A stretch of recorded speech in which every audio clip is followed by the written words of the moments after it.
Hello, budget friends!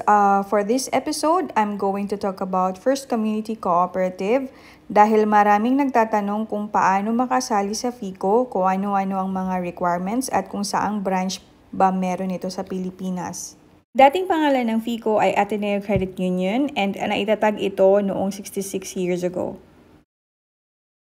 Ang FICO ay nag-offer ng iba't ibang klase ng products at services kagaya ng loans, regular loan, regular agricultural loan, commercial loan, financing loans, housing loans, minsan car loans, at iba pa. Meron ding capital or tinatawag na share, meron ding deposits, insurances meron din, life insurance, house insurance, car insurance, at ibang klaseng other services kagaya ng Oppo phone, FICO GCash, at yung Fleet Card. Paano ba maging member ng FICO? Ang FICO ay mayroong seminars para sa pre-membership every Saturdays 12:30 p.m. to 5 p.m. Kailangan nyo mag-secure ng slot dito sa kanilang website na makikita nyo sa screen at ipapaliwanag nila doon kung ano ang benefits ng pagiging member ng FICO at kung ano-anong mga requirements.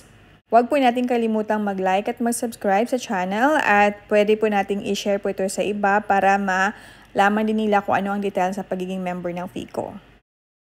Ang mga kailangan po ay 1 piece 1x1 picture, 1 piece 2x2 picture, marriage contract kung kayo po'y kasal, 2 kopya po nun, birth certificate, 2 copy ng valid ID colored at saka po ng TIN number. Ang total po na kailangang bayaran ay 830. Ito po yung breakdown, seminar fee na 40, membership na 50, tutorial fee 50 pesos, share deposit initial 100, initial na savings 100 din, MBA fee 50, MBA contribution fee na 40, tapos insurance na 250 at saka ng GCash na ID.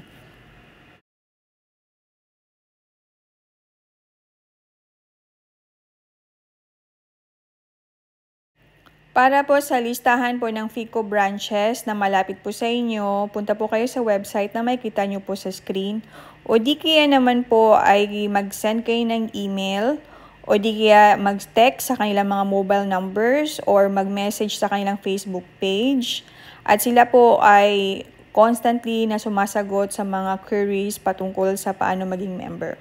Maraming pong salamat sa panonood sa video na ito and please subscribe and like this channel. Thank you!